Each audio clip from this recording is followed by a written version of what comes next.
So let the sun shine in, face it with a grin. Smilers never lose and frowners never win. So let the sun shine in. Rowie, what are you singing for?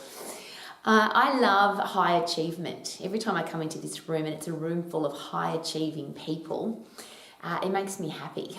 I'm rewarded on the inside that there are people in the world who work really hard, whether they're talented or skilled or gifted or they've got a genius or they're just bloody hard workers. I really admire people that have done something with their life. They've applied hard work and pressure to themselves and become excellent. Do you like people like that? If you do, and if you want to become one of those people, if you're not already, what are the things that they all have in common? One of the questions I get asked on a pretty regular basis by people who want to earn more money or have a great career path or have a great business is, what do I need to do to make that happen? I'm going to give you a bit of insight from the reverse of that. If you're an employee, or if you're planning on not having your own business, if you want to get onto a sporting team, if you want to be a sponsored athlete, if you want to get into a dance company, if you want to get into an orchestra, if you want to be a musician, a rock star, if you want to achieve something where other people are involved, there's some things that bosses, managers, sporting scouts, heads of organisations have all shared with me. They may or may not share it with you, because we live in a world now that's very politically correct, and you have to be very careful about the questions that you ask and the things that you say. But why is it there are some people who earn a hell of a lot more money than others, even though they're doing the same thing? Whether it's a sport, or they're singing, or they're dancing, or they're in business, or they work for somebody. So somebody has the same job as somebody else, one person earns more money. A lot of people would say that's unfair. If you look at sporting teams, for example, some people on the sporting team earn a hell of a lot more money than other people on the sporting team, even though they play on the same team. If you have a look at movies, there are some people in a movie that earn a hell of a lot more money than other people in the same movie. Why is that? And there's a big argument to say that that's not fair and it shouldn't be the case. But is it possible, or would it be a good idea to consider it important that money goes to where the value is, or if you provide value, that's where the money goes? So in cold hard facts, if you create more money for a business, an organisation, a team, they're going to pay you more money. Wouldn't that just be logical? If you owned a business, if you owned a sporting team, if you owned an orchestra, if you were creating a movie, and somebody was going to make sure, let's use actors for example. If I put this actor's name on the movie, more people are going to come and watch the movie, which means I'm going to make more money. Wouldn't you try and get that actor because they're going to bring more money into your business? Just a simple example. If you are the owner of a sporting team and it's considered that they're the best in the world and they're going to bring more fans to your organisation, to your sporting team, they're going to sell more tickets to the games, then that person gets paid more money. Now, whether you think it's fair or unfair, that is how the world works. In a business, the people that bring more money into the business earn more money. One of the things that I've lived my life with, and because I get that and I've got it from a very young age, is that I don't want somebody to control how much I earn. I don't want somebody to say to me, Rowie, this is how much we're going to give you. I want to be worth a certain amount of money. So I've always said my entire life since I was 10 years of age, this is how much I'm worth, this is how much I want to be paid, but not I demand that. I would never do that. My headspace has always been, I want to bring this value to the organisation, and this is how much I would like to be rewarded for the value that I bring to the organisation, based on numbers. It's always about numbers. It can't be airy-fairy. If you can't prove that what you have done has brought more profit, money, cash flow to a business or an organisation or a sporting team or a movie or an orchestra or a musical band, or doesn't matter, you can across the board, even if it's a charity or a non-profit organisation. Charities still need money to operate. Non-profit organisations need money to operate. The people that are put in charge of those businesses often get paid a lot of money to make sure that that charity makes money. Is it possible that if you make more money for the charity, that you're going to get paid more money? And I get a little bit disappointed in a world where it seems we're aiming to teach our kids that that's not the case. everybody's the same, everybody's equal, everybody should get paid the same. So I'll put that into really simple terminology. If somebody stays home and they're a lazy ass and they don't do anything, should they get paid the same as the person who works their backside off and brings massive amounts of profit to a business? It perplexes me because I've lived my life like that, and people say, how do you become financially free? How do you become financially secure? How do you become wealthy?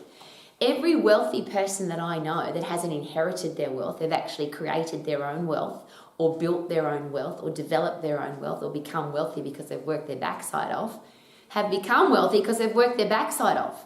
So whether it's a football player who is highly skilled and brings more fans to a sporting team, or an actor that brings more moviegoers to a movie, or a business person who brings more customers to the business, and I've lived this my entire life. I brought more members to a health club, which is why I earned more money. There were some people in the health club that didn't earn very much money because they didn't do very much. But Rowie was there 7 days, putting in 100% effort, aiming to bring more members to the health club, which is why she was paid more money. And I'm using that in a third place, because putting myself into a third place position, because some people find that either offensive or annoying, or they get angry about it. Why should somebody earn more than somebody else? Well, that's just how the world works. So if you are wanting to be financially successful, if you want to add value to an organisation, if you want to work on a certain team, or you want to play in a certain team, whether it is a sporting team or a musical operation or a movie or whatever, there's a group of people working together, and the purpose of that organisation is to add value to the world. One of the ways that the world pays us in value is with money. So how do you earn more money? And for me, it's a really simple process. What do you need to do to add value to the organisation? And I think there's 3 things, and I always share them very passionately and openly. Most bosses will probably not share this with you. Most owners of organisations probably won't share it with you. Coaches and owners of sporting teams probably won't share it with you because it's become a little bit politically incorrect. But I'm going to share it with you because I have so many people asking me every day, how do I earn more money? How do I become successful? How do I get onto this team? How do I build my lifestyle? It goes like this. Put in 100% effort. That's the number one thing. If you put in 50% effort, why should you get 100% reward? If you are lazy, why should somebody pay you a lot of money? So if you put in 100% effort and everything you do is about being the best that you can be, that doesn't mean that you're going to be successful, because the best that you can be might not be the best for what that organisation needs. For example, I can play soccer, football, rugby league, rugby union, whatever football code you choose. I can play that at my absolute best, but I'm not going to get paid very much money to do it, because my best at football is not good enough best for a professional football team. But here's the next question.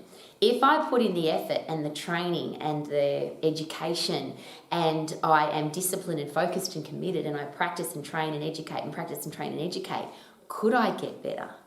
So if I'm standing here today and I can't play football, but I decide that I want to be a professional football player, and I now put my entire focus on how do I become a top-level football player, the behavioural scientists will share with us that if you put in 10,000 hours, you can become successful, you can become good at, you can become the best at anything. Now, there might be some exceptions to that rule, and you can argue it, but why argue it? Why not, if you want to do something, why not just put the 100% effort in and go do it, rather than argue whether or not it's possible? So if you want to be a professional footballer and you put in 10,000 hours of hardcore training and hardcore effort, and you look after your body and you're mentally tough, and you want to be the best at what you do, is it possible that even if you don't get a position on the team playing football, that team will want you? They'll want you in the marketing team or the management team or the training team, or they'll want you to be the massage therapist, or they'll want you on the team. Because if you are the kind of person who puts in 100% effort at everything that you do, is it possible that people want to be involved with you? So my 100% effort might not be good enough. But if I'm constantly putting in 100% effort, and then I put in the education training and 100% effort into the education and training, that's a really important thing, then will I get better at what I do, and will people want to be involved with me? And of course the answer is yes. So it has to be 100% effort, It has to be ongoing education, training, practice, whatever it is I need to do for that particular organisation, for that team, for that business, for that skill requirement. And then the third part is if you are a pain in somebody's ass, and I say this very openly, if you're difficult, if you arrive late, if you don't wear the uniform, if you don't reach the standard of the organisation, if you have to be managed, you are the pain in somebody's backside. And I've seen so many people who are highly skilled and they make sales, or they can kick the ball, they can jump high, or they can kick hard in a martial arts team, but nobody wants anything to do with them because they're a pain in people's ass. If you put in 100% effort and you do the ongoing education and training to keep getting better at what you do, and you add value to people's lives, which means you don't devalue. And that's something I think we often forget about. It's not just adding value, it's about not devaluing. So if you gossip, you criticise, you pull people down, you arrive late, you don't reach the standard, you want to argue with people, you get defensive, you can't handle feed forward. I'm just sharing with you all the things that bosses and managers and owners of businesses and organisations share with me. That even if that person is highly skilled, we don't want them on the team because they're a pain in our ass. So it doesn't matter how much effort you put in and how good you are at what you do. There are some people that the businesses they can't afford the excellent skill set because the person is a pain in the backside. And is that not just a simple process? If you want to be a top level footballer, if you want to be a dancer, if you want to be a singer, if you want to be in an orchestra, if you want to work for a certain organisation, if you want to have your own business, and that's where it becomes really simple. If you want to have your own business and you're passionate about something, why would you put in less than 100% effort? Of course you want to keep getting better at what you do. And why would you be a pain in your own ass? If it's your business, I'm sure that you will dress professionally, treat people beautifully, do all the things required to reach a higher standard. The really interesting thing to take note of between average and excellence in most arenas, whether it's a sporting arena, musical, acting, business, creation, invention, doesn't matter. The difference between average and excellence is usually not that much. Even in numbers, in sporting numbers, it's really interesting. The guy that can kick 4 goals in a game versus the guy that only kicks 1 goal in a game, male or female people, there's a really big difference. It's only 3 goals, but the money difference there is enormous. If your name is on a movie and 10,000 people watch the movie versus 10 million people watch the movie because of your name, you can say there's a really big difference there. But ultimately, the acting's still the same. It's still the person's got to rock up and do the acting. But there's something about you that's different than the person that's bringing in 10,000. You're bringing in 10 million. The difference in your attitude, your commitment, your discipline, could it just be the difference between 99 and 100? Somebody that puts in 99 is not as effective as somebody that puts in 100%. So you can say that, most of the time I put in 100. Most of the time. Isn't it consistently 100? Not 80, 90 and sometimes 100, or 50, 60 and sometimes 100. And I will share with you that they are the biggest pains in people's bums. Bosses, managers, owners all share with me that they would rather have somebody that is lazy and undisciplined, at least they know that person is lazy and undisciplined, than have somebody that is sometimes disciplined, because you don't know what to expect. So here's my personal question. If you want to be successful, if you want to be wealthy, if you want to be, there's the 3 Fs, famous and have fans and fans, famous and finances. If you want to be rich, you want to have people love you, and you want to be in an organisation that makes you feel good. Any of the things that people want in their life, why would you get it if you put in a 50% effort? Isn't it just logical that you'll only get 50% of what you want?